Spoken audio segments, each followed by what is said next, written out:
Are you trying to start your own business? Do you have zero money to start it with? Or maybe you're just a tightwad and you don't want to spend any money, but you want to build $1 million business. Totally cool. In this video, I'm going to go over some tactics that I recommend to anyone starting their business that wants to build it with zero money down.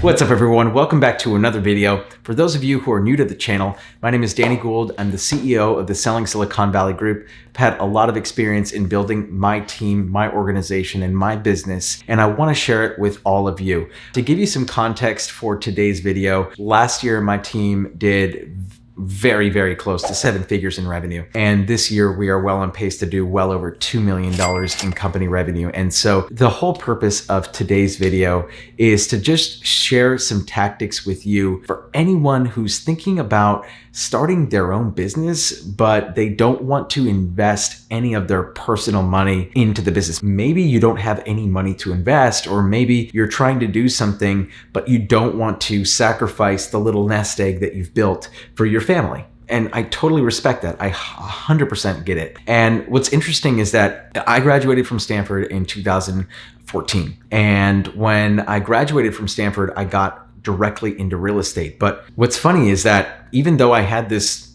great Stanford degree, I had zero idea about finances. I had zero idea about business, and I had zero clue as to what I was actually doing. And so this is the same advice that I would give any young 23-year-old kid looking to build their own business or start their own business, or even a 43-year-old or a 53-year-old that's looking to start a business with zero money out of their own pocket.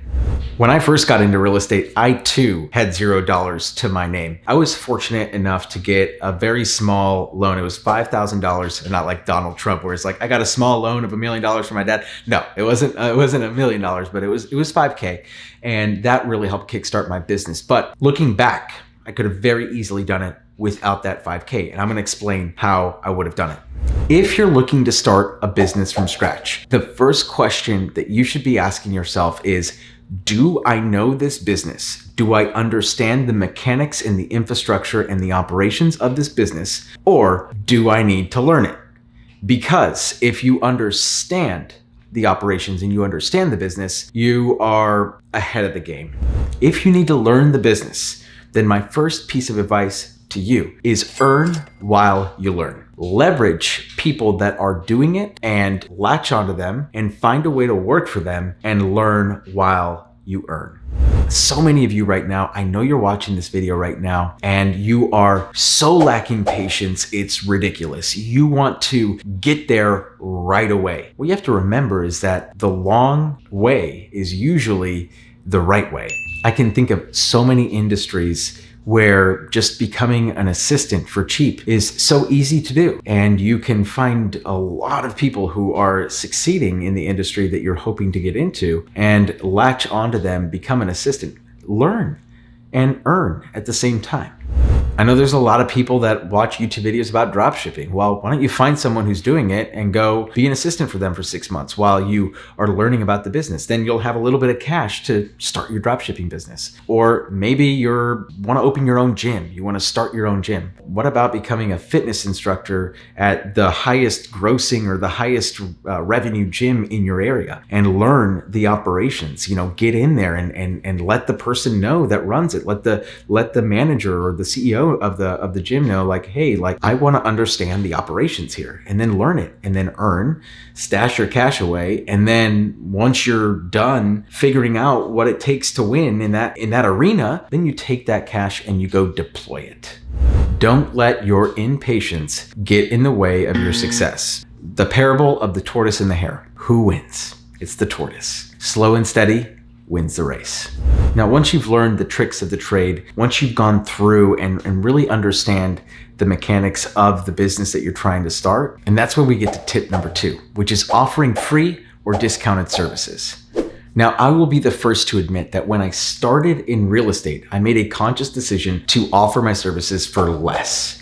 And it's not something that I'm necessarily proud of. And the reason, or one of the biggest reasons that I offered my services for less is because I didn't have the skills and I didn't have the clout to warrant full commission. I didn't. And so in order to get my foot in the door, I did something that I would recommend everyone do, which is work for less, but not forever. You have to build up your value through experience. And the only way to gain experience, regardless of the business that you're running, is to have customers and to have actual live interactions with people who use your service, who use your product, and you will gain infinitely more experience and you will have infinitely more interactions and more people will use your product if you offer it to them for less. Now, before you get too far down that rabbit hole, in your mind, you need to set up a metric. Once I get to X dollars, I'm going to raise my prices by X. Don't start offering free or discounted services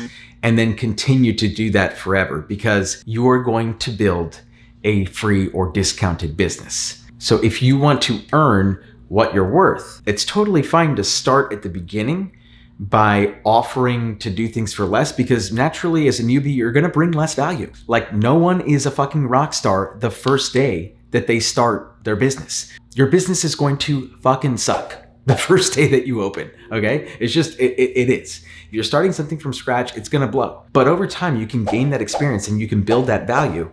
And once you build that value, gain that experience and gain that revenue, you can bump your prices. And not only can you should bump your prices. And so in your mind, you have to say, hey, once I hit a certain amount of revenue, I'm going to raise my prices. And you know what? You're gonna lose some customers, and that's totally fine. You know, the people that I did business with my first year in real estate, I don't talk to anymore. That was a different agent and that was a different price, right? And all of the stuff that I did with those people, naturally, a few of them I still talk to. I shouldn't say I don't talk to any of them, but very few of them I still talk to. And the ones that I don't talk to anymore, it's because I know that the only people that they're going to refer me are going to be for way less than I charge now. And they only want what they got before, which was charging less. A few of them I've been able to have them come with me, right? And they've come up to that level that I'm at now because they see the value and they realize, wow, this is not the Danny that I worked with before. This is a new, improved, this isn't Danny Gould, realtor. This is the Selling Silicon Valley Group. And those are two very dynamics, very different value propositions. And so growing your business naturally means growing your value. And some of the people that you work with at the beginning will no longer see the value, and you have to be okay with it. But once you are able to let go of those people and then start charging the higher price, you're going to attract more people at that price, right? It's a beautiful thing. And then you can raise it again. And then more people will come to you and you're going to lose some, and so on and so forth. A quick story for you. I have a wonderful chiropractor, and for years he was stuck at the same price. And I kept going into his office every single week and he'd be working himself to the bone. And I'm like, dude, you look terrible. Like, you literally don't look healthy.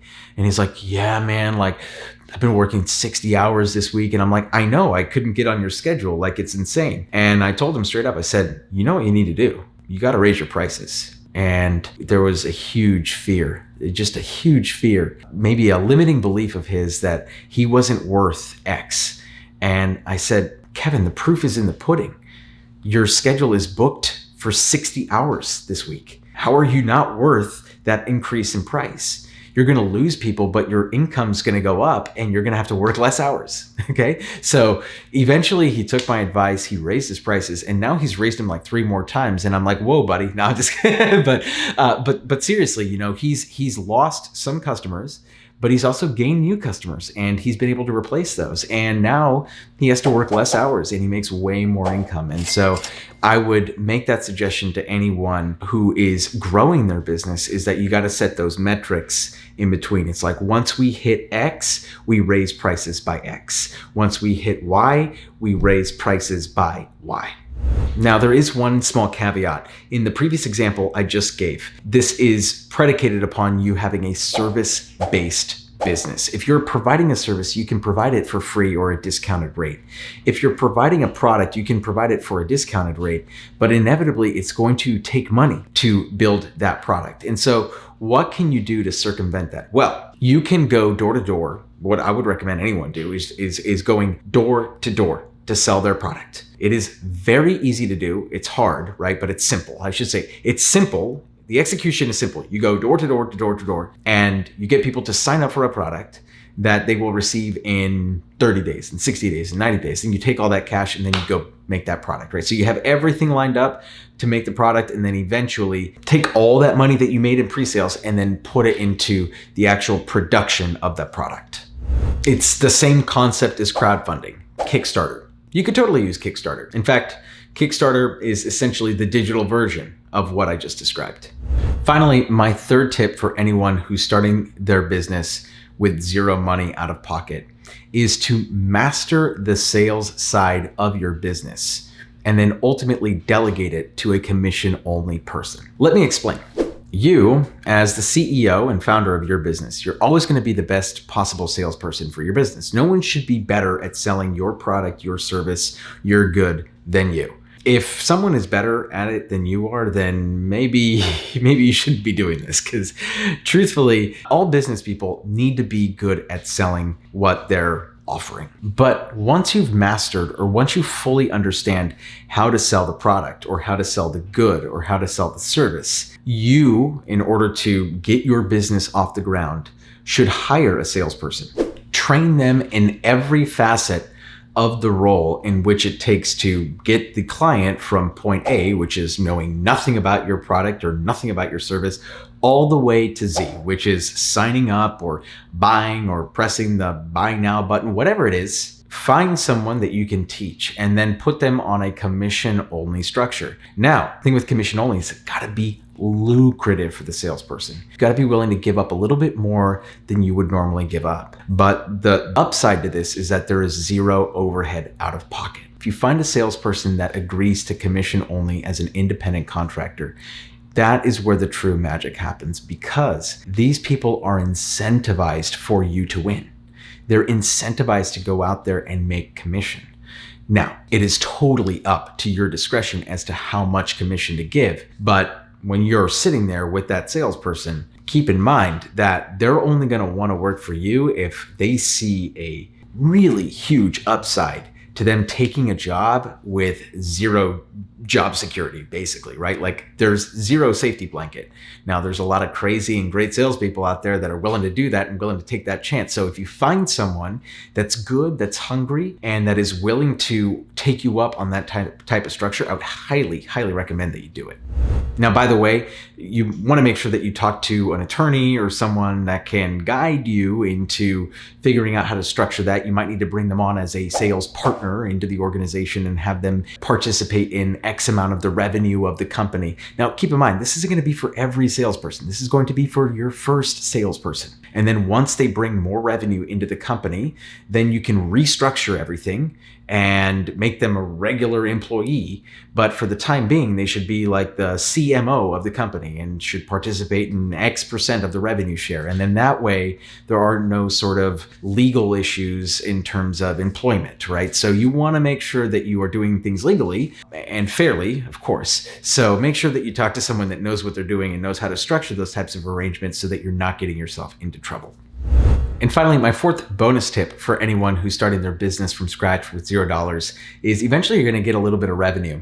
And once you have invested so much time, you're going to make some money, and then you're going to want to buy back some of that time by hiring an assistant. And I would actually highly recommend that you look into virtual assistants. I've had a ton of success with finding people on Upwork, with finding individuals on Fiverr. These are just some of the websites. By the way, this is not a sponsored or paid advertisement. It'd be great if it were, but this is not sponsored or paid. But I have found a lot of success in those sites. And there are tons of virtual assistant companies all over the place. And so find one that works for you, because the return on that, or the return on your time, is going to be monumental. And then that investment is super cheap. I mean, we're talking less usually than $10 per hour, which is absolutely insane for anyone living in the States. And then it's also insane for the virtual assistants, because they're making a lot more than most of the people in their country are making. So it's a win-win for everybody. And it is a great way to buy back time and provide you with more time to work on the shit that matters, right? If you can delegate delegate a lot of the mundane things like checking emails, replying to customers, or doing whatever it is that you need to do, structuring your CRM, or making sure that all the customer information is up to date, or sending emails. All of those things, they take a lot of time. And so being able to delegate a lot of that for pennies on our dollar is huge. Now, obviously that's not free, but that was why it was a bonus tip, because it's not free. It's not free. All right, guys, so that's it. That's all I got for you in this video. I'm really curious to hear your comments, your questions, your concerns about anything that I just discussed. So go ahead and leave those all down below. And if you've made it this far through the video, what are you waiting for? You should be clicking that subscribe button, click the little bell, and hit that like button because it really helps me out. This is Danny Gould, everyone. Thanks for tuning in, and I'll catch all of you in the next video.